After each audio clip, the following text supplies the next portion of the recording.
Okay, there we go. Good evening, everyone. I'm delighted to welcome you all, both here in person and online, for this conversation with Owen Hafley and Alan Powers, which has been titled The Adventures of Mr. Lubetkin, Mr. Stirling and Ms. Hadid in the Land of the Bolsheviks, Architectural Exchanges and the Transformation of 20th Century Britain. So tonight's event has been inspired by my own recent adventures in the archive of Pushkin House. I discovered a body of photographs that had been sent to the house in the 1960s by an organization in Moscow called the Great Britain USSR Society, who were responsible for coordinating official programs of cultural exchange between Great Britain and the USSR. They're still on display downstairs in the bookshop if anyone is interested and would like to take a look later in the evening. But the research for the exhibition led me to think about the influence of similar kinds of exchange in terms of both formal programs like this one with the GB USSR Society, as well as visits to the USSR, migration and emigration on the built environment that surrounds us in the UK today. So we're very lucky to have Owen Hafley and Alan Powers here with us this evening to discuss this. I'm going to introduce them briefly and then allow them to take the conversation in their own direction. We'll have around an hour of conversation and then open up for questions from the floor, as well as the audience online. So, Owen is a freelance writer and editor who writes regularly about politics, architecture and aesthetics. He writes for publications such as the Architectural Review and the London Review of Books, and he's published widely on architecture in Britain, Central and Eastern Europe, and as well as the former Soviet Socialist republics. His most recent book, The Alienation Effect, How Central European Emigres Transformed the British 20th Century, charts a history of artists and intellectuals in Britain and their influence on public life between the 1930s and the 1970s. And Alan Powers is one of the UK's leading architectural historians. He publishes widely on all aspects of 20th century architecture, design and art. His books include Bauhaus Goes West, Modern Art and Design in Britain and America, and Serge Chermayeff, designer, architect, teacher. He regularly collaborates with the 20th Century Society, advocating for conservation and knowledge of architecture after 1914, and he's also the founder of their journal, 20th Century Architecture, and the co-founder of the series of monographs, 20th Century Architects. So I think we're in exceptionally good hands for this evening, and I'm very excited to see where the discussion will take us. So I will hand over to you.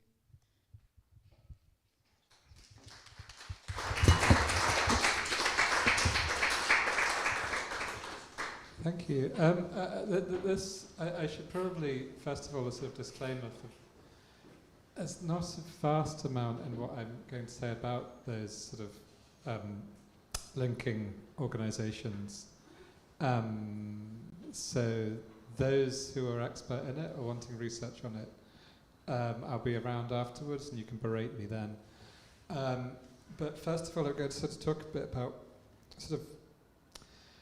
so really what I'm going to be talking about is why, some of the reasons why I've not written much about the direct links between Soviet and British architecture, and then sort of end with some of the ways in which I think the major trends in sort of Soviet, particularly modern architecture, percolated down into British architectural culture in the 70s.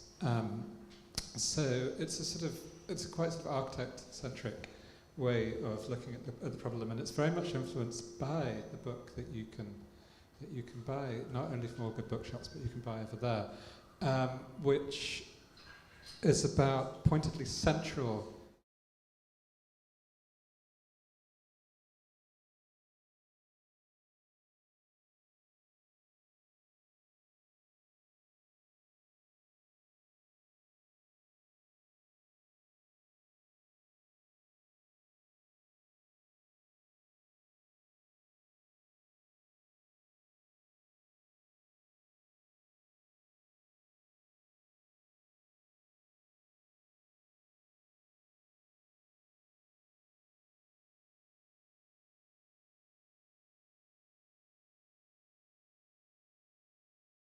the art about 1933, between about 33 to about 45.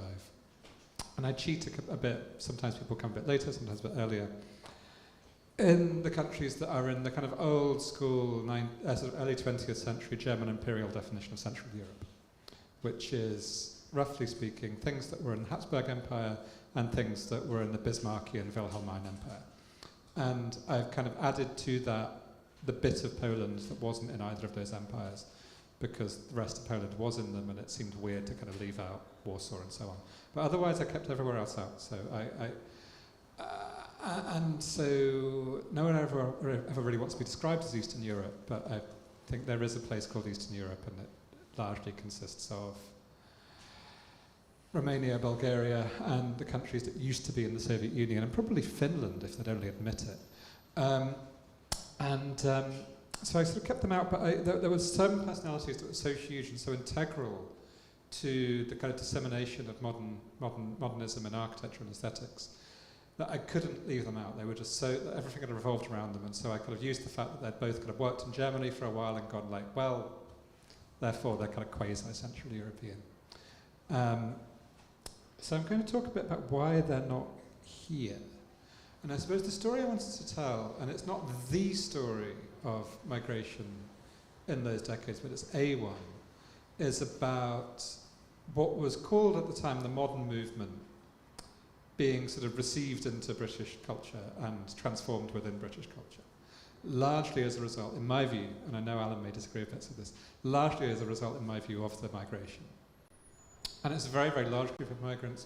Not all of them were absolutely committed modernists. They all came with various different trends. Some, were sort of inclined towards the full revolutionary package, some to various kind of more diluted or more kind of localized versions of it. And most of those people, sort of generally came from cities in Germany, in Austria, in Hungary, and what was then Czechoslovakia, and sometimes in Poland. And that's partly to do with the particular quality of the sort of counter-revolutions that happened in those countries in particular.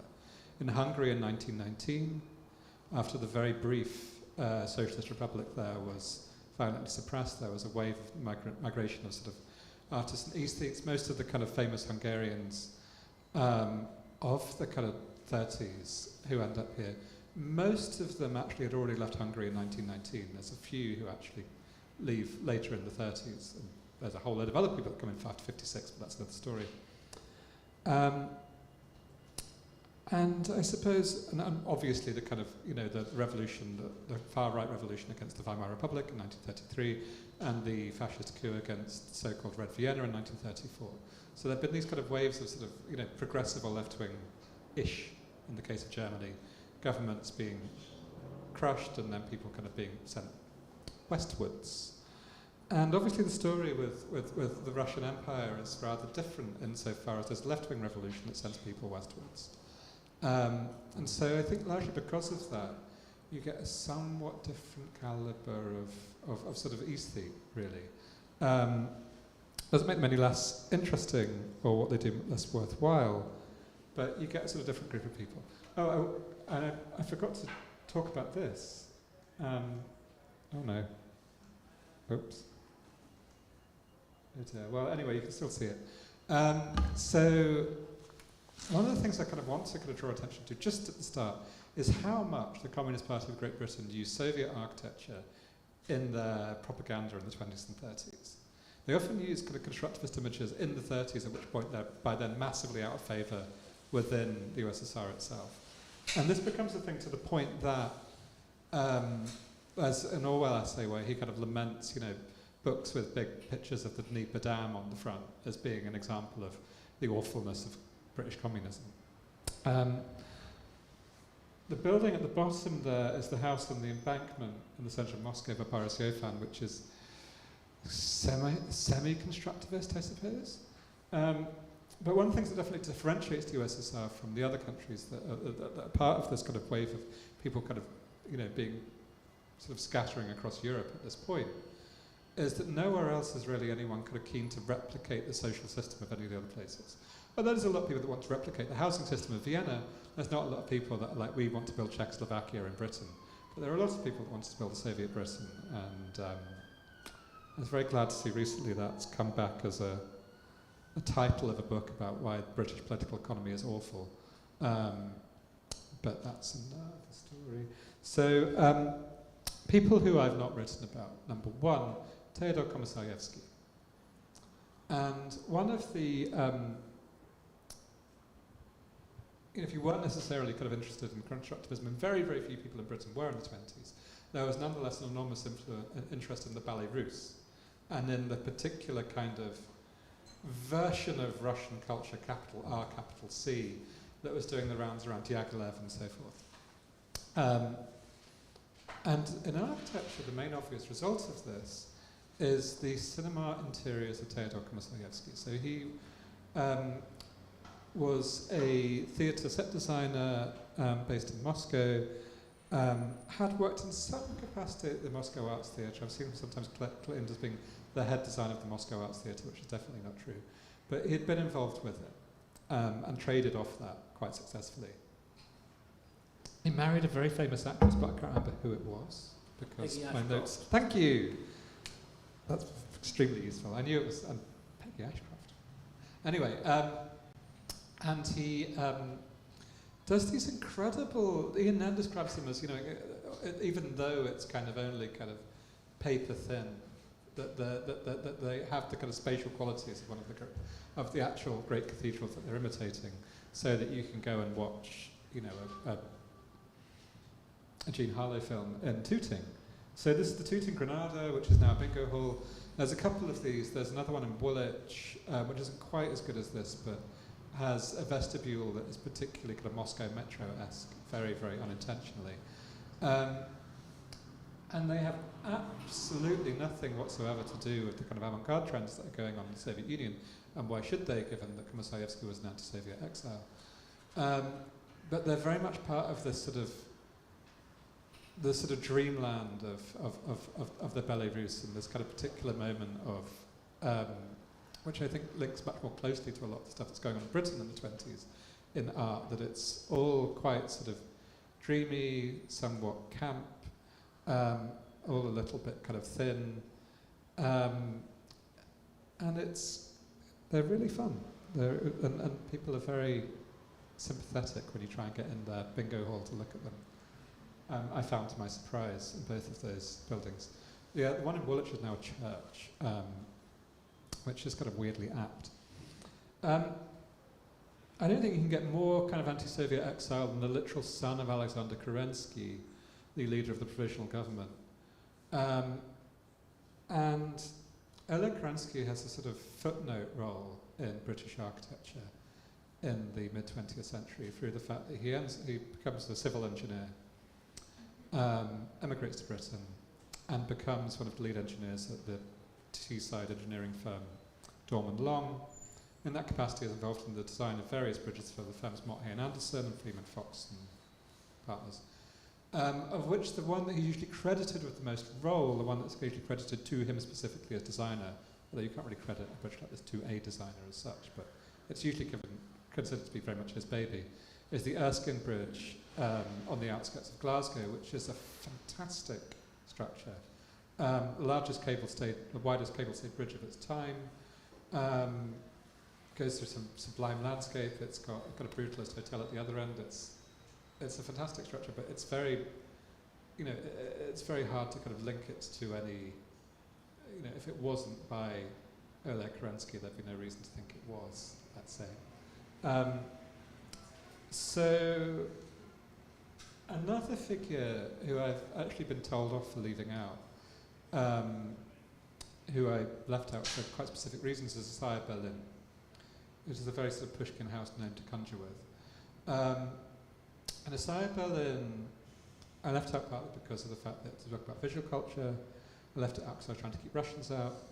But I also kind of left it out of sort of retrospective justice at his regular lobbying attempts to deny Isaac Deutscher a job in British academia, which I think was a disgraceful episode.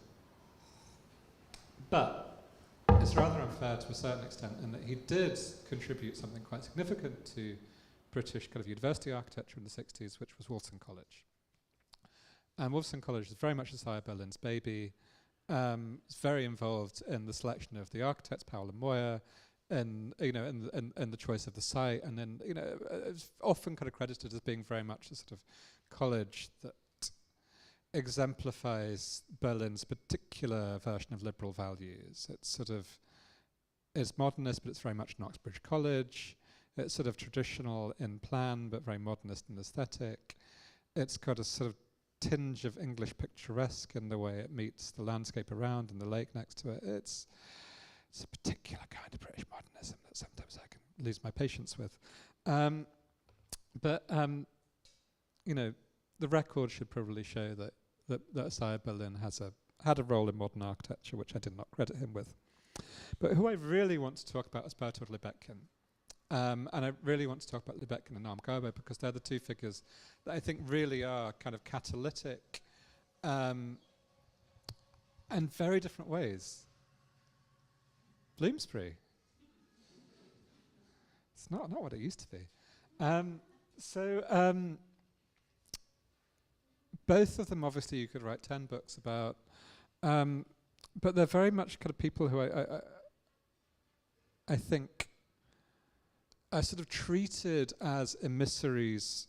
I think very straightforwardly treated as emissaries from the revolution in Britain in the 30s. And both of them trade off that quite a bit. Although Lubetkin was certainly a Marxist of sorts, I think later attempts to have claimed him as a sort of hardcore dogmatic Stalinist are enormously unconvincing. If you read Lubetkin's writings, they're full of sort of jibes at Soviet architecture, at sort of jibes at Soviet anti-Semitism. It's really, he was a much more subtle and sophisticated thinker than he's often given credit for, and much more of an ironist than he's often given credit for. But that he had a broad commitment to the Soviet project is pretty indisputable. And as a Soviet architect, there's very little you can really point to with Lubetkin. I mean, in general with Lubetkin, it's very difficult to kind of find actual hard evidence of a lot of the things that he has done or said to have done. He may or may not have fought in the Red Army. His father was probably a businessman, first in Tbilisi and then in Warsaw. He probably went to Vykhutemas. He probably saw some of the revolution. Perhaps he didn't actually see Lenin. We'll never know. What he certainly was doing was designing pavilions for the Soviet Overseas Trade Service in France in the late 1920s. In that capacity, he'd kind of gone sort of further westward of each migration. He went first to Warsaw to learn architecture at the Technical University there, which he didn't particularly enjoy. Went from there to Germany, where he worked in housing in Frankfurt. Went from there to Paris, where he designs a kind of quasi-constructivist apartment building with Jean Ginsberg, and that's his first kind of major project. But around that time, he's being employed by the Soviets to kind of make Melnikov's incredibly experimental pavilion at Paris in 1925 actually stand up. And then later, of his own volition, along with a Belarusian architect called Ivan Volodko, who also later was a sort of first a kind of pro-Soviet and then later anti-Soviet emigre. That Lubetkin designs this pavilion, which I've found photographs of in 3 different French cities. So it obviously could have travelled the expos. It was originally designed for an expo in Bordeaux. Here it is in Marseille. I've seen a postcard of it in Strasbourg. Often these, like the Melnikov pavilion that he had a role in designing, actually was taken over by the PCF and was demounted and used by them in some capacity. But I found it very difficult to find out exactly what the fate of these buildings was. But they're also very much, from that moment, I think lasted from about 1927 to about 32 or 33, in which the official style in the USSR was constructivism. Not really before that, not really after that. But in those kind of 6 years, propaganda imagery, kind of tourist marketing, an enormous amount of stuff is sort of has these buildings kind of as emblems of, our modern industrial socialist state that we are building. And Lubetkin's obviously designing in that vein. He also writes this extraordinary series of articles for the Architectural Review, where he explains Soviet architecture to the Architectural Review's editors assume, this is about 32, assume are going to go off to the USSR and design cities.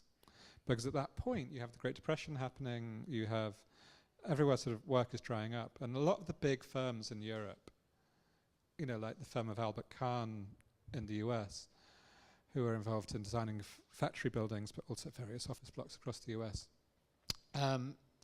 end up going to the USSR and designing enormous complexes there, and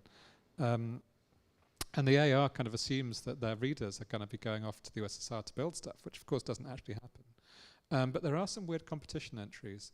Hector Hamilton, who people who have lived in Bournemouth may be familiar with, or people who have visited Bournemouth, he designed this extraordinary kind of LA-style kind of Californian courtyard block of flats with some, can you remember what it's called? I don't know. Do you know the one I mean there? Damn it. It's called like San Remo Towers or something like that. I think it may actually be called San Remo Towers, like the one on Central Park.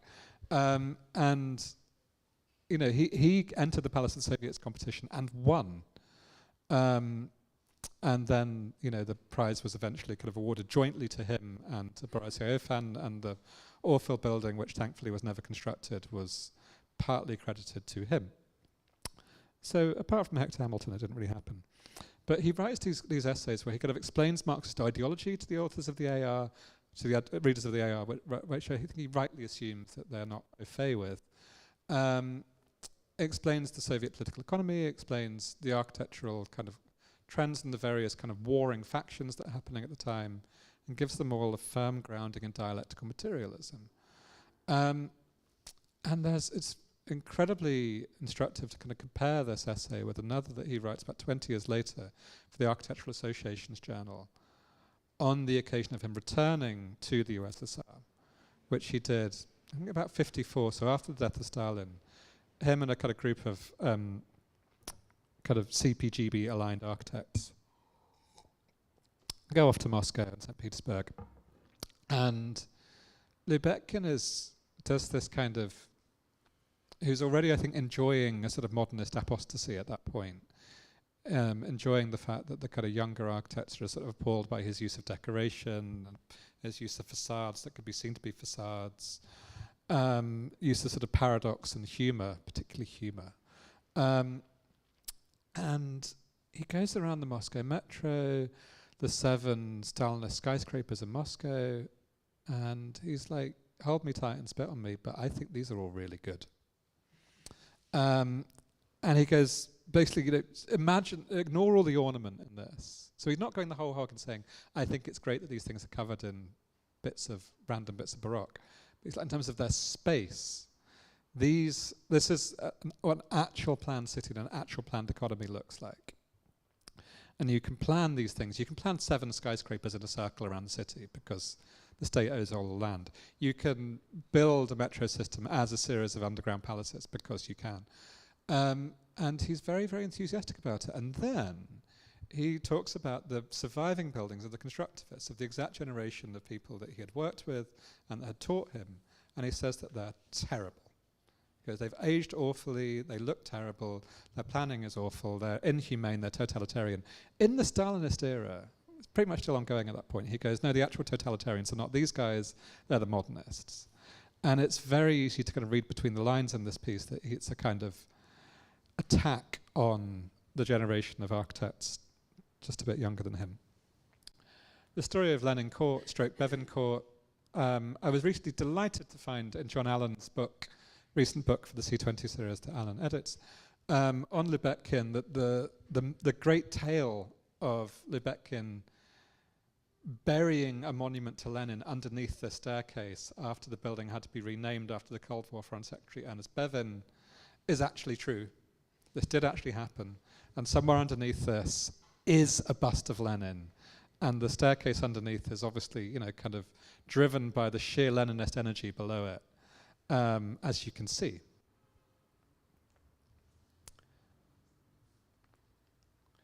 Garbo, I think, is a little different politically insofar as he left the USSR much earlier, left in about 1922, largely because of the fact they had fallen out with a lot of the other constructivists and because of the fact that they had taken their work in a much more utilitarian direction than he liked.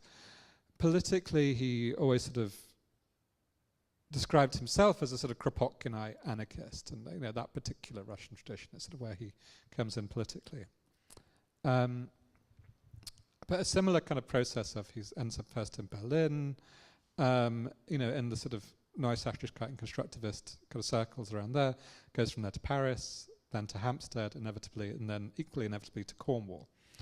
And spends a long time, about 12 years in Britain, before falling out again with, this time with Barbara Hepworth and Henry Moore and Ben Nicholson. And near the end of his life,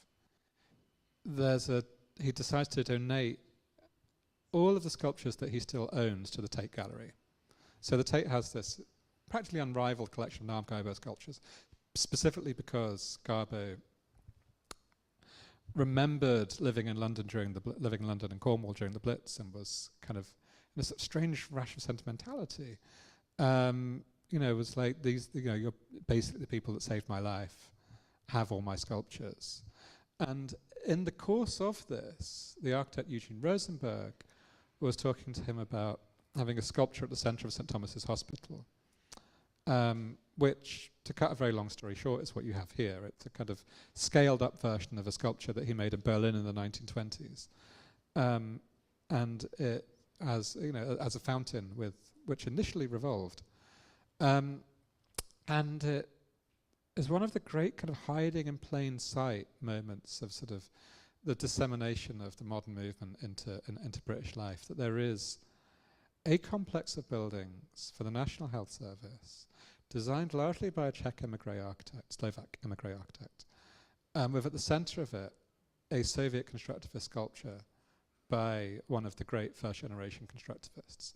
And it's opposite the Houses of Parliament, and nobody ever notices it or talks about it, which I think is one of the great kind of entryist projects, that it's right there, in the seat of power in British life, and it's just kind of habitually ignored.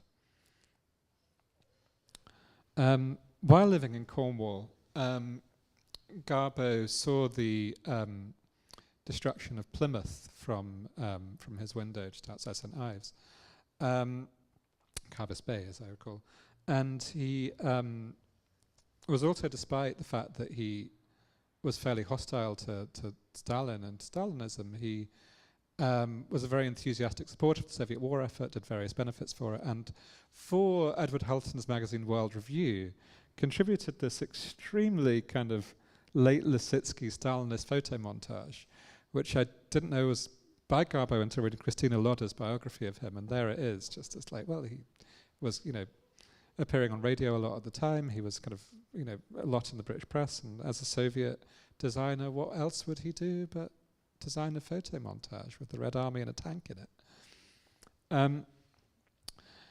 And the question of how these things then get sort of a version of this that's often quite garbled, then sort of ends up in British life.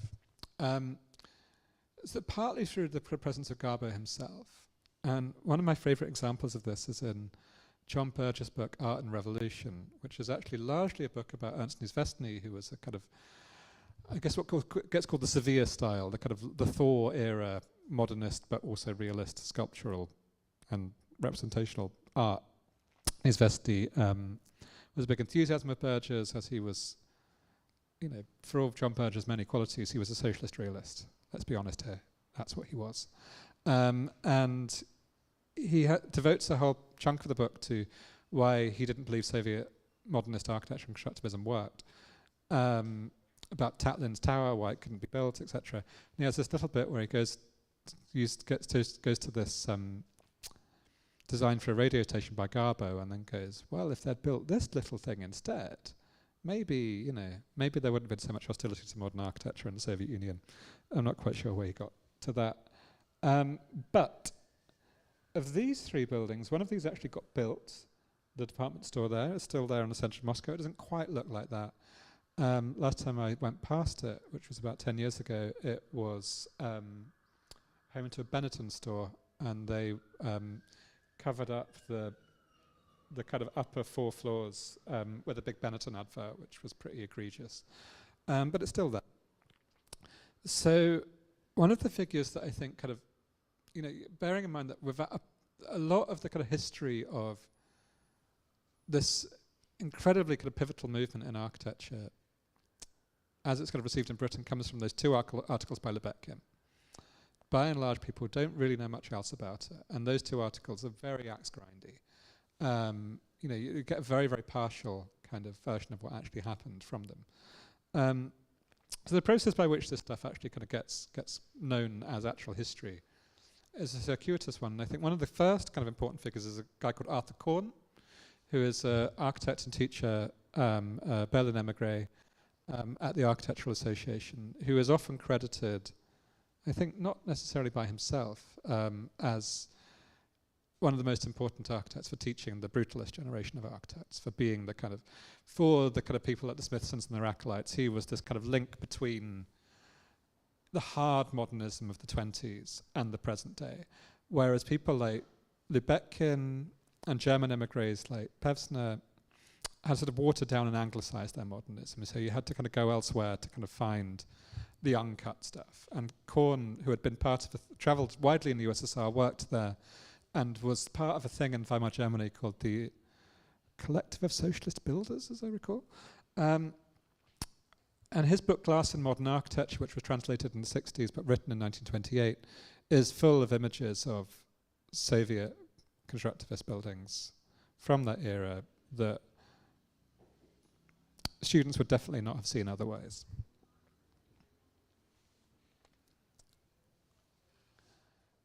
And one of the first people that kind of realizes that something happened in the USSR in architecture and wants to kind of talk about it, but doesn't really know what it is Rainer Banham. And so Banham's Theory and Design in the First Machine Age is this book that really, among other things, is a kind of protest against the anglicization of modern architecture by people like Pevsner.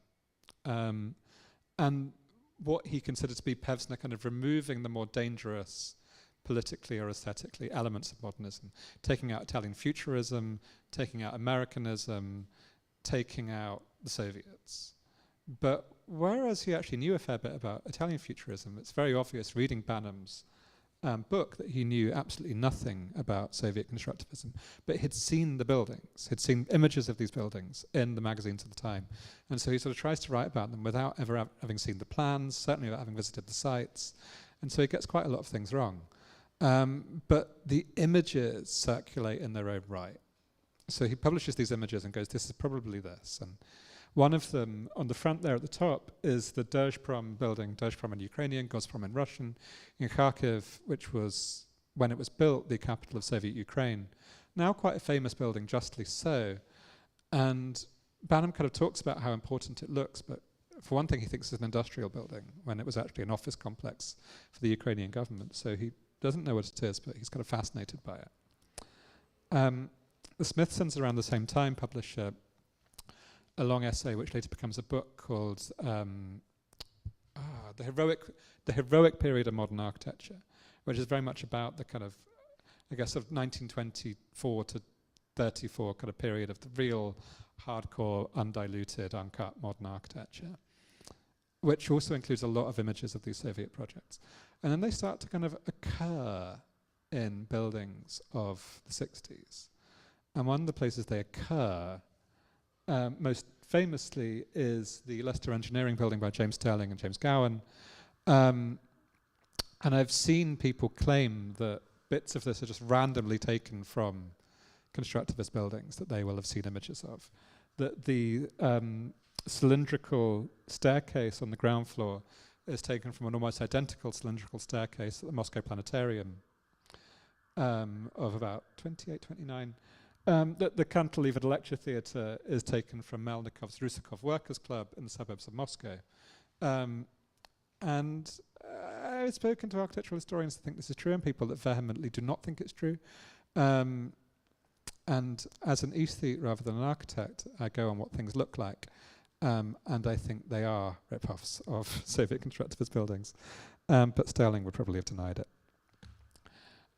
Where it starts to become conscious is in the architecture of the 80s. That's when they start to kind of cite it and refer to it explicitly.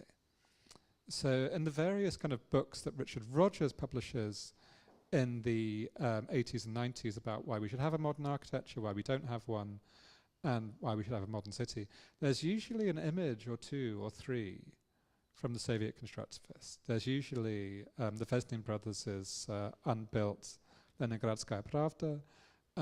There's usually some projects by Yakov Chernikov, an industrial architect who's best known for a series of books of architectural drawings, most famously Architectural Fantasies of 32, 33. And again, in terms of simple what it looks like, Rogers' buildings of the late 80s and early 1990s seem enormously obviously influenced by the Vesnin brothers and Chernikov. The fixation with sort of various different kind of components kind of attached to them, the extreme asymmetry, the kind of almost sort of Gothic sense of sort of attenuated and sort of stretched form, the machine imagery, the gantries, and particularly the exposed lifts, which turn up in the Vesnin brothers as early as 1923, they're all kind of there. And actually, the actually constructivist buildings of the 20s and 30s usually drop all of this because it was all way beyond what the construction industry of the USSR could actually achieve. So there's a sense at this point of dream projects starting to be built. And the reason why Rogers would have actually encountered any of these buildings is largely because of the research of Catherine Cook, the architectural historian who died about 15 years ago, who published very widely in architectural design, which at that point was becoming this sort of huge sort of media empire of books and magazines and various other things. And she was actually pretty much the first person to actually go into the archives of Soviet architecture, to go and visit the buildings and photograph the buildings and go in the buildings and wander around them and find out how they work, and to publish about that widely in English. There were people already doing it in French, like the historian Natalie Kopp. There were people doing it in Russian, such as Selim Magomedov. But pretty much doing it in English, it begins with Catherine Cook. And this stuff is ubiquitous in the architectural press in the 80s. There's various kind of fanciful claims at the time that deconstructivism in architecture was a sort of development of constructivism. And there's an entire issue of architectural design in which various people tried to claim this, and there's just an essay by Catherine Cook at the end going that they're all wrong. None of them can read Russian, none of them know what they're talking about, and this has absolutely nothing to do with constructivist architecture whatsoever, which she took enormously seriously as a functional method, as a body of thought, and as a as a kind of a sort of social way of thinking about architecture. She didn't consider it to be a load of kind of bizarre ideas being thrown up by kind of aesthetes high on their own supply. She took it very, very seriously. But architects will often receive things on the level of aesthetics. The graduation project of Zaha Hadid, which you can see behind me, was called Malevich's Tectonic. And it's a attempt to sort of build imagine the building of one of Malevich's unbuilt architectons that he starts developing in the 20s on Hungerford Bridge in London. I think it would be a vast improvement on the kind of quite naff New Labour bridge that's there. But the as a project, there's very little kind of sense of it being interested in the sort of social or engineering elements of this era. It's very much about this is a whole load of kind of forms that suddenly are open. As soon as they knew about this stuff, there was this enormous kind of section of modern architecture that was suddenly open, and you could research it and you could also copy it, and you would eventually, about 30 years later, end up with this, which is unfortunate. And I'll end there, and Alan can ask me some questions.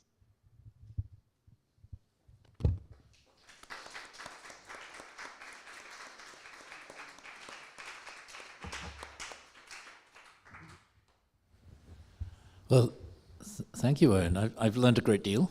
I always do when I read you or hear you. And I think it's a very fair assessment that, this is a flickering film in which we see moments and they pass. Could it have been any other way, do you think? No, I think just actually the links just weren't there. Aside from Lubetkin, there really isn't anyone that's and maybe later Articorn, there's not really anyone in Britain until, when the USSR actually exists as a thing, who really knows anything about it in terms of its architecture, in terms of its construction. There's loads of people working on it in loads of other ways who are interested in sometimes in town planning, like I know Robert Matthew, I think, goes over there to look at housing projects in the mid-50s. But they're taken strictly as an engineering and planning problem. And, there's a whole load of kind of starry-eyed communists who go over there and look at the Moscow metro and see the future and it works. But with the Germans, the Hungarians, the Austrians, the Czechs and Slovaks, and the Poles, particularly the Poles, actually, there's a decades-long institutional link. There's dozens of people. It goes very, very deep. And with the Soviets, it's very shallow, I think. Yes, it seems to me the year 1932 is pivotal. Yeah. When Lubetkin has just arrived in London, he publishes that piece, which is quite fascinating that the Architectural Review wanted him so much. It is prefaced by a much longer piece by Robert Byron, who was both politically and architecturally quite conservative, and the two are put side by side. And then at the end of Lubetkin's piece, I think I was looking at it this morning,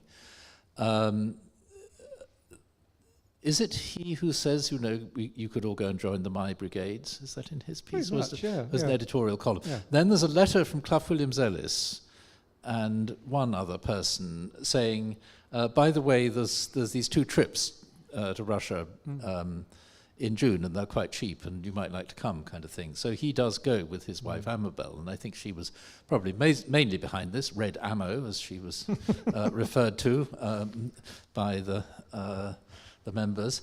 And oddly enough, John Summerson went on the same trip. That I did not know. But he got very ill, and I don't think he actually saw very much. But it's how he met Clough and Amabel, who then became supporters of his. He was in a bit of a washed-up state at that point. The Robert Byron essay is fascinating, and he, I think, actually really, partly for coming at it from a completely different angle, understands a whole load of things about Russian aesthetics that the kind of modernists would sort of find lamentable, and Lubetkin would have, I think, tried to pretend weren't the case, which is the kind of liking for the plush. There's a particular phrase he has of sort of megalo comfort, describing like sort of 19th century Russian architecture. And lo and behold, 5 years later you've got the Moscow metro, and nothing could be more megalo comfort than the Moscow metro. And he sees these kind of very gaunt and angular concrete buildings in Russia, and it's like, this is never going to catch on. And they didn't. Well, the other thing about 32 is it sort of is the not the political tipping point as such, but it's the cultural one, isn't it? And they've just woken up to it, and it's too late. Yep, exactly. So and that's the thing. 2 or 3 years earlier, they could have gone off with Hannes Meyer and Ernst Meyer and so on. But also, there weren't really the personnel. I mean, you could have fit the modern architects in Britain in 1932 into this room, and you certainly couldn't have done that in Germany. And so, there's just less people, for one thing. And also those people that they're there, they've got less experience. And the Soviets weren't just letting anyone in. They were very much, the thing that they wanted about the My Brigade in particular, but also about Hannes Meyer and the Bauhaus Brigade that goes over there, is that they load of experience. My had built thousands and thousands of blocks of council houses. My had run an institution and, built a large public building, and, they'd all done stuff. In Frankfurt, which I expect the audience will be familiar with. Well, the Bernau one by Hannes Meyer is the one I was thinking of, actually. His trade union school. Oh yes, and I thought we were on Ernst Meyer. But also, My, obviously, basically 2 rather different people. About a quarter of Frankfurt at that point has been just stuff that's just been built. Fantastic, you've got to go there. And mostly in terraces of houses rather than flats as well. With big gardens and allotments. And Mai had worked in... Had he worked in Letchworth? He'd worked in Welwyn, hadn't he? He worked with Raymond Unwin. Yeah. So I think in Hampstead, it's yeah. my memory. So he'd kind of had experience of the Garden City, and there's actually a kind of Soviet Garden City moment in the early 20s. There's a housing estate outside Kharkiv, and there's also Sokol, which people that know Moscow will probably know still as a kind of quite sort of bougie bohemian area of wooden houses. And, these are sort of the early years after the revolution, there is that kind of like, maybe we'll build a bit like Letchworth, and then, what happens, happens. And, Arthur Korn has slightly dropped out of the history. I don't know if there's an archive. Yeah, I wonder why. Because he's such a name to conjure with, like brilliant, talking about 60s architecture, so many people have been taught by Korn in one way or another. And yeah, I think, like Lubetkin that hadn't, as they would have regarded it, sold out. He hadn't, gone into carpets and jokes. Well, and he wasn't caryatids. kind of actually executing anything. Well, quite. So, Made it easier. Nothing can be more pristine than when you've got no actual buildings. There is this very small block of flats in Camberwell. Yes. Very near to where I live. Yes, I know that. Done with York. FRS and York. it's very, very dur. And there's a great story about him being arrested when he was deported to the Isle of Man, like so many other German emigres, whether they were Jews or communists or whatever they were, off they went to the Isle of Man. And he had worked on the Mars group, the kind of group of sort of committed modernists, the kind of English branch of the CIAM, I guess, had done this plan for London, and he had the map that he had designed for it of London and what it's going to look like in the future. And of the Met kind of finding it and confiscating it, be like, that's your secret map of London for your spying. And the Met, not much has changed there. But he seemed quite disappointed by what his students actually did, right? There's a story of him going to the Alton estate and being kind of like, this has nothing to do with me, don't blame me for this. But yeah, he's an interesting figure, and that book that was translated in the mid-60s is still a really kind of, it's one of those books that has the kind of energy of that moment in a way that the later kind of stuff by pioneers of modern design or the Gropius books in the mid-30s, they're kind of, it's already starting to be kind of phrased in such a way that the grandfather of Camilla Parker Bowles would enjoy, one translate in one case. Whereas, kind of books like Glass and Modern Architecture in the late 20s, they're way more, they're interested in kind of engineering and advertising and light and neon and, Yes. artificial materials, and it's all a much more futuristic aesthetic. And then a few years later, it's basically like, it's much more trying to present these ideas in a way that is less frightening. Yes. I would say Pevsner and Gropius were already minded that way anyway. It wasn't that they were... Yeah. they were affected by being true. in England, but they were ready for it. I think that's broadly true.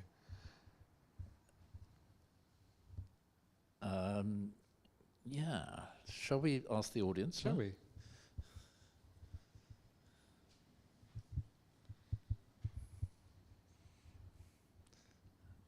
Please, disagree about something. One of the things that I'm really, and this is kind of asking for someone else to do the research for me, unfortunately, but one of the things that I'm really interested in is that there seems to be so little contemporary examples of people in Britain between about 1965 and about 1990 being interested in the Soviet architecture that was built at that time. And the reason that interests me is that stuff is now extraordinarily hip. You get entire publishers like sort of Fuel and Zubographica and so on, basing themselves on the kind of architecture of the Brezhnev era, basically, and doing kind of books on prefab housing and palaces of culture and metro stations and bus stops and what have you. And I've worked on some of them, and I've never found in the British architectural magazines of the time any hint that anyone was interested in any of it over here. And I'd love to be kind of wrong on this. There must have been someone who'd gone over there, because a lot of these people were still fellow travellers of the Communist Party, must have gone over there and seen one of these buildings and liked them. But I think that they probably didn't, because I think they're so uncool at the time. There's very little brutalism in Soviet architecture because of the fact that you couldn't really use a lot of bare concrete because it was quite shoddily done, so you had to cover everything with tiles. It's still got this kind of connected to Stalinist architecture, and it's got a heaviness, and its often use of decoration, and its kind of tendency to historical reference, particularly in in outlying republics. And there's a few projects that are kind of would have been considered very much at the forefront if they'd been built a few years earlier, like the Ministry of Highways in Tbilisi, which would have been a great kind of metabolist project that just happened to be built about 10 years after metabolism was over. But by and large, I've never found any real connection. And I think there must be one, because people are still going over there.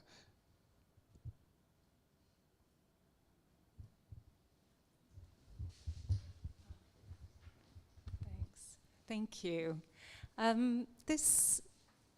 That was a great account of Lubetkin. I have no quarrels with that at all. But I was just wondering if you could say something about his broader influence, potentially, in terms of promoting Soviet interests. The National Archives keeps declassifying documents, and they've recently declassified quite a few to do with Richard Llewellyn Davis, and his potential identity as one of the Cambridge Five, the fifth of the Cambridge Five. He doesn't seem to have been. So, but over the course of being interviewed, he's repeatedly asked over and over about Lubetkin, and these tea parties that Lubetkin would host at High Point 2 in the penthouse. Yeah. And so apparently, Lubetkin, or the theory seems to have been that these parties were recruiting parties for the Soviet government. Did you ever come across something that confirmed this? I think it's probably fairly unlikely. I mean, it's a very MI6 thing to be kind of assuming that the foreigner with the accent is the spy rather than the person you went to public school with, which is usually the person who it actually is. I'm fascinated by the idea that Llewellyn Davies might have been a spook, and it raises the possibility of Milton Keynes being a psyop, which I love the idea of.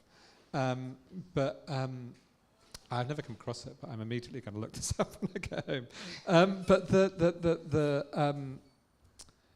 Lubetkin and lots of the architects in his firm Tecton were very involved in this thing called the Architects and Technicians Organization, which was very closely linked to the CP. And there were suggestions at the time of it being made in a semi-official front, which Lubetkin didn't want to do, I think largely because Lubetkin liked to personally keep his distance from this sort of thing. But Lubetkin and some of his colleagues in Tecton, like Francis Skinner, they were Communist Party members. And I think it's probably, like Eric Hobsbawm once said, did you spy for the USSR? And he was like, no, but I would have if they'd asked me to. And I think the same is probably true of Lubetkin. The North London block of modernist flats of the era where the NKVD really were recruiting is the Lawn Road flats, where it was absolutely rife. Several people who were either living in the block or closely associated with it, like the photography of the Hart, were obviously working for the Soviet secret services. So I don't know. Maybe they didn't need to have two North London modernist apartment blocks. But Llewellyn Davies. Well, he was a CP member. Yeah, but later he becomes so well connected, like Anthony Blunt. But it's the same thing. Yeah, that's yeah. And if there is like an Anthony Blunt of English architecture, that would change everything. Yeah, well, to be continued, but Llewellyn Davis was one of the apostles with Blunt and some of the Burgess and some of the others. So there was smoke there, but apparently no fire. But yes, it is an interesting sort of rabbit hole to think about. But I think what's interesting is just that there was so much paranoia and fear about the Communist Party at the time, and they do seem to have been under intense surveillance from most of the time they were here and active. And that there's quite a few people I've kind of come across. Walter Bohr, who was, I think, did Bohr worked for Llewellyn Davis, didn't he? Yes. Walter Bohr, didn't he work for Llewellyn Davis for a bit? Yes. So, who was a planner at the architect planner at the London County Council, who was a Czech emigre, and I know that he was being MI5 were keeping tabs on him. He was involved in a discussion group with Herbert Lom and Sam Wanamaker and a few other people, which we know all the things that happened at the meetings because one of the people there was spying on them. So Bohr was definitely being watched, but I'm not sure who else was.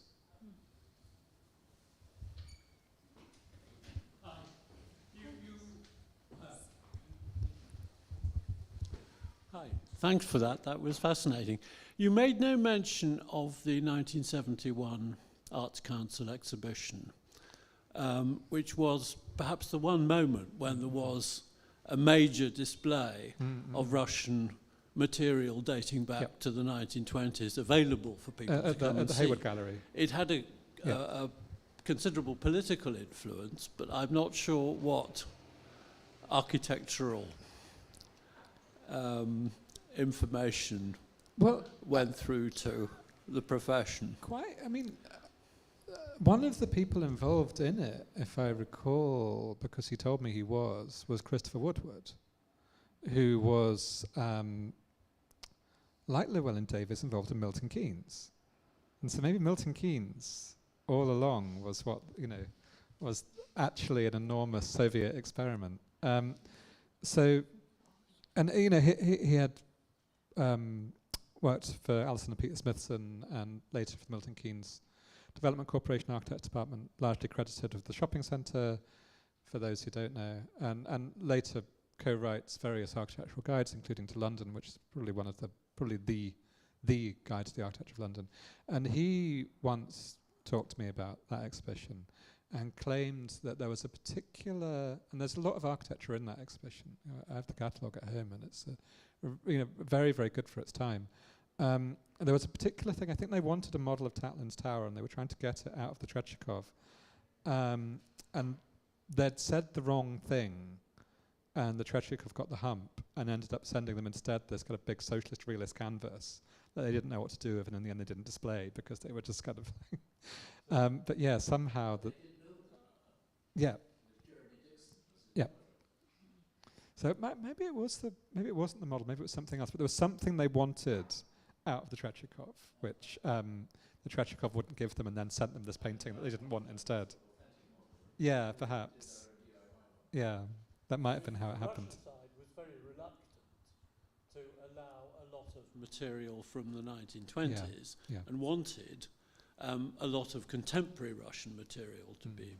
So there was a constant conflict between the Arts Council and the Russian partner, and all sorts of things arrived and weren't what they hoped would be arriving. How do you know this? Are you involved? No, I'm not that quite that ancient. I became fascinated by it some years ago and kind of looked. It is interesting. The Arts Council files should have quite a lot of budget. There's quite a lot in the Arts Council files leading up to it, and the whole role of Camilla Gray in getting the whole thing mounted, and about the political dispute that, because at the last minute the Russians insisted a certain amount of material being excluded from the exhibition, and there were questions in Parliament about that. So the whole thing had a considerable impact at the time. But as I said, what I've never looked into is what British and not very many British architects, I think, were involved. Frampton wrote an article for the catalogue, and the Russians insisted that it should be excluded. And in the end, there were two catalogues for the exhibition, one approved by the Russians and one kind of sold on the side with Frampton's article. But I don't know how it was, I've never looked at how it was reviewed in the architectural press or the extent to which British architects actually became engaged with it, or whether it just passed them by. I mean, I'd be surprised, given people like Dixon were involved in it. Probably there is a connection, and it probably is part of the story of it actually becoming properly known. I'd love to know what contemporary material went in that, because obviously at that point that stuff had a very, very low rep, but now a lot of those architects like Elena Pavlova, Felix Novikov are quite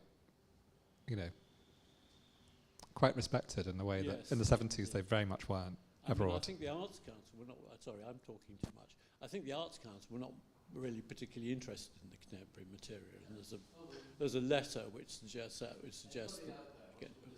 No. Yes.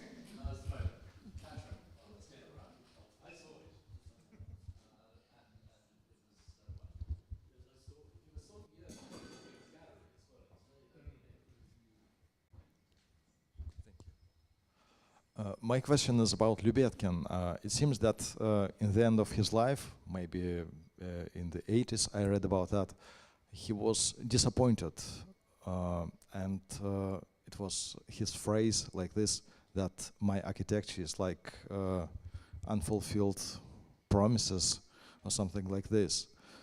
Can you tell more about that? What was the point why he was disappointed? Was it related to the Thatcher's politics, or just maybe something more global?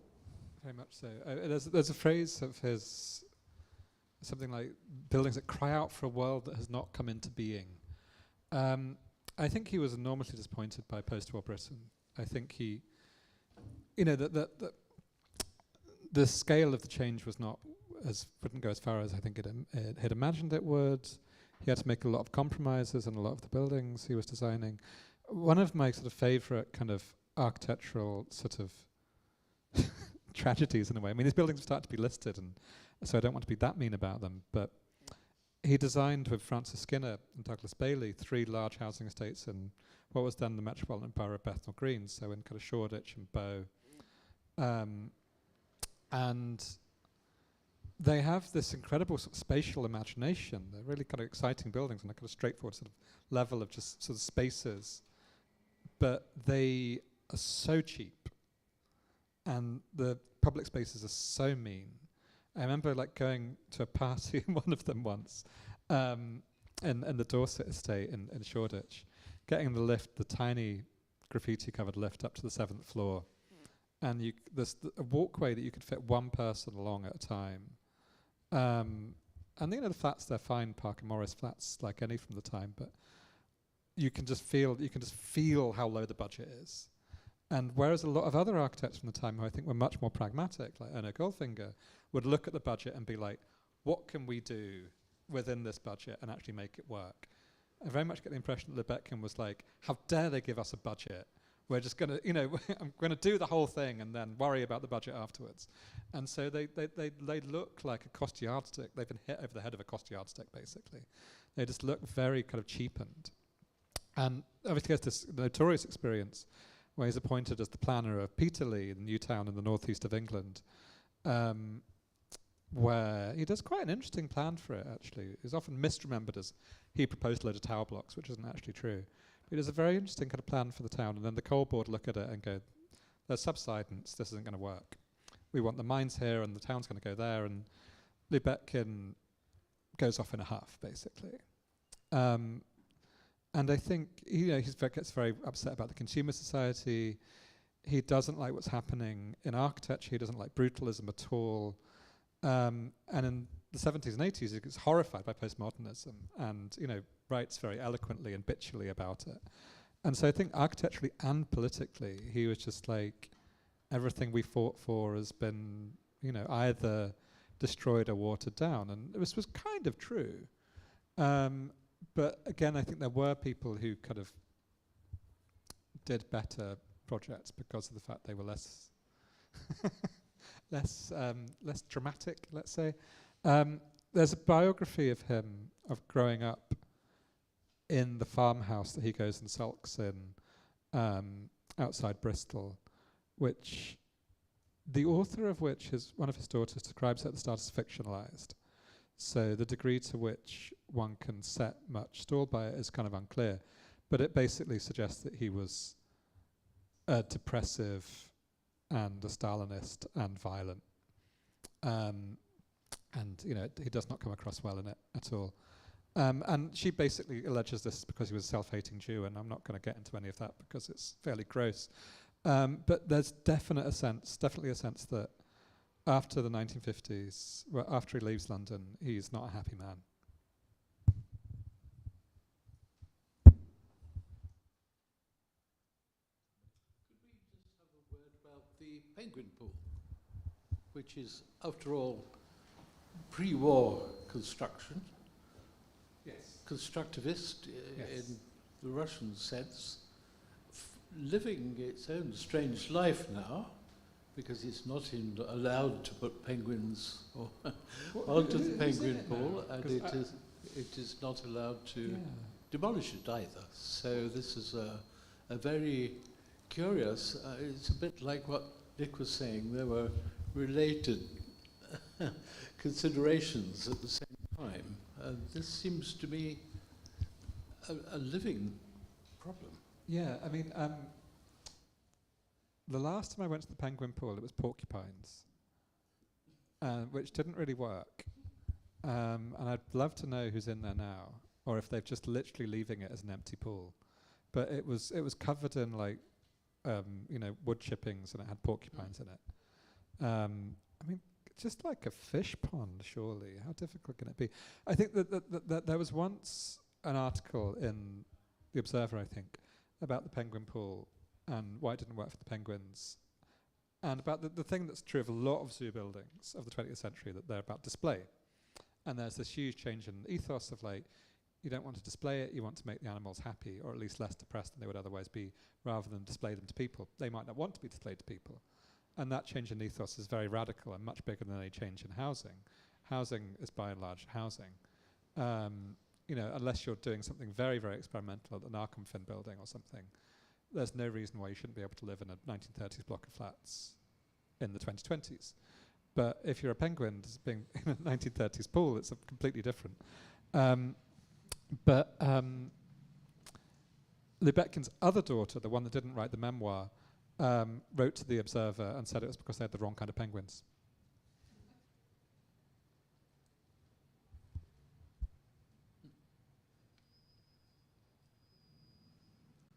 Another thing I thought just very briefly was that having done a pretty thorough investigation of the Lisitsky and Rodchenko.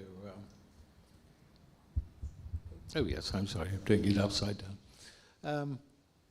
Some of those great magazines, the Stalinist magazines, which were wonderful works of photomontage, and which Lisitsky was deeply involved with, and likewise Rodchenko. And of course, these were published in English as well as other languages, and these remain really very rather important documents in a way, and the Marx Memorial Library has some splendid versions of these. I say versions because unfortunately they were produced, they were, what was the phrase really? They were put together again without the covers on them to that sad thing. But a lot of material there is very exciting and powerful, I'd have thought. So that would be a case of fairly thorough access to a Soviet source. Anyway, I don't absolutely, want to say absolutely. too much. I think that's there's a kind of a way of telling the story, which kind of goes, and I think that's how it ends up being understood purely as images, that goes through Soviet propaganda or kind of fellow traveller literature of the 30s and 40s. My maternal grandparents were in the CP, and they'd have all of these books, sort of Socialist Sixth of the World, and what have you, and they'd always have a picture of a few modernist buildings, even after they kind of fall out of favour. And I think that is in many ways how they end up then eventually in architectural history, and why they know so little about them as actual architecture, is that they kind of start off as propaganda. I mean, USSR in Construction, the magazine you're talking about, is spectacular. I mean, the parachute issue, which, those who have not come across this, a special issue on parachuting that has a pop-up parachutist. Yeah, and they're incredible things, and they're also really interesting as a kind of, because you can see the sort of gradual change that sort of starts off in 1930, as I remember, and then kind of terminates in the war, and then they revive it for a bit at the end of the war. They start off as very constructivist designs, and then it's the same team who end up, that gets more and more kind of classical and grandiose. It's the same designers, Lisitsky, Rodchenko, Stepanova, are kind of are working on them. So, and yeah, they're easily accessible. I mean, my eBay wish list has far too many of them. But yeah, but it's still kind of at this kind of image-based level, whereas, again, kind of, in Germany or in Czechoslovakia, an architect like Arthur Korn or Hannes Meyer or Jaromír Krajčar or what have you, they will have known Ginsberg, Lisitsky, Melnikov. They'll actually have met them and talked to them and worked with them. And there's no equivalent of that I've ever come across in the UK, apart from Lubetkin. It's interesting to see the Marx Memorial Library, because of course it is a living.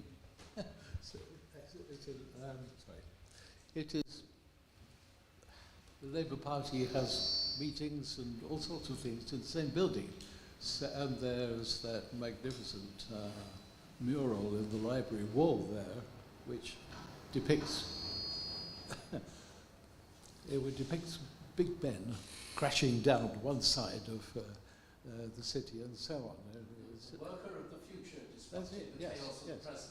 By Viscount Hastings. And if I remember rightly, does it not have William Morris next to Engels on it, which is a wonderful kind of like little English touch? And there is there is that sense that when E.P. Thompson does his book on Morris in the 50s, it's kind of filling a gap there. Like, we don't really have, up to that point, a theory that connects English architecture to Marxism and political economy. And Thompson kind of goes, yes, we do. It's William Morris. Which, and for all his many virtues, you couldn't be further from constructivism. It's funny that you say William Morris, because I was thinking about him when you were talking about budgets and Lubetkin's wrangles with, like, for example, when Tecton was wrangling with budgets over Finsbury Health Centre, and Lubetkin was sort of famously said something about ordinary people deserving the best materials and the best. And that made me think, well, maybe he stands in this, weirdly, in this William Morris tradition of socialism, and this is why he was so disillusioned with post-war Britain, because that was not part of the philosophy there. Yeah. And this is there's a very deep connection with that sort of tradition of socialism, in that maybe Lubetkin is secretly English at heart in the Morris tradition. What's the truth in that? The things like Spa Green, the kind of way it curves through the trees and so on. There was a lot of people, like Pevsner, who are trying to do the kind of Morris to Gropius thing in the 30s. And I think we have to be honest, if we like Morris, that Morris would have looked at any Gropius building and been mortified. Whereas I think there's a few Lubetkin buildings, Finsbury, Spa Green, where I think Morris would have been kind of like, yeah, I kind of understand where this is coming from. They do have there's a sort of joyfulness to them that I think is and I say this as an inveterate modernist, is lacking from a lot of the modernism of the 30s. And I think it is kind of, it's all about how you react to compromise. And I think the thing that leads Morris to his particular kind of impossibilist Marxism, is that feeling that like you don't compromise with this thing, it will, or it will eat you. And I think Lubetkin is definitely similar in that regard. Although, again, the kind of counterexample of Goldfinger I always think is so unflattering, that they both apparently massively disliked each other. I've seen this often mentioned. Do you know anything about this? Yes, I don't think they start off. Because Goldfinger lives in High Point, doesn't he? Offering Goldfinger a job. Yeah. In the early days. Yeah. And then something happens.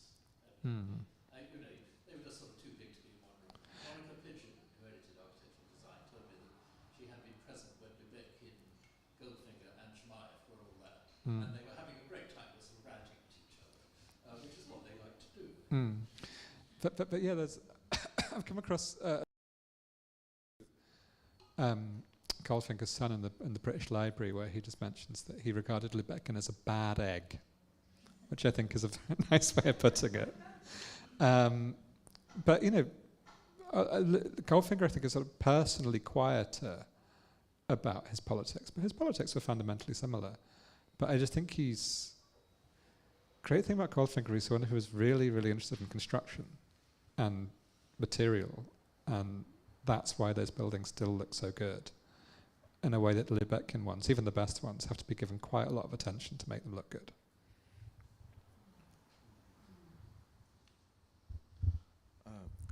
My question is about Tecton's and Lubetkin's penguin swimming pool and zoo works. It reminds me of the like a scene created for actors for performing, and even this staircase in Bevancourt is also like a scene for performing, and even hospital in Finsbury. What might be the influence and where it came from, this idea of to create a scene? To create a stage for performing stage. My off-the-cuff answer to that, which might be wrong, is that constructivist architecture starts with the theatre. I mean, you can root it if you... Oh, where did that come from? You can root it if you want, I suppose, into engineering. I only just realised when I was drinking from this cup of tea that it's decorated with various Moscow constructivist buildings, which is just wonderful. How do I get one of these? So the Shukov Tower there in the middle, in particular, I've seen people do a kind of like, maybe constructivist architecture starts with Vladimir Shukov and his engineering structures, but really it begins with the Vesnin brothers and Popova and Stepanova doing set designs for Meyerhold and Tyrov and Faktogonov, and that's really where it kicks off. So it's all kind of, all that emerges out of the stage, really. It's an architectural movement that really, leaving aside Tatlin's Tower, which is so much in a genre of one anyway, it's an architectural movement that emerges from the stage. And I imagine Lubetkin will have seen some of those Meyerhold and Tyrov productions when they were actually held. I think he writes about seeing at least one of them, actually. So it's already very, very theatrical, and it's already linked to the stage, and I think that probably is where it comes in. My guess would be, anyway.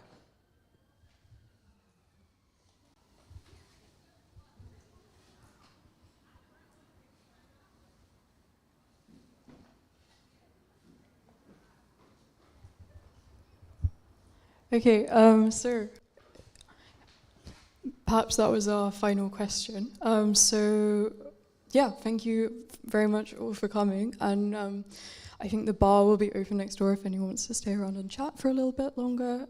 We have copies of Owen's book downstairs as well if anyone is interested. But yeah, thank you very much.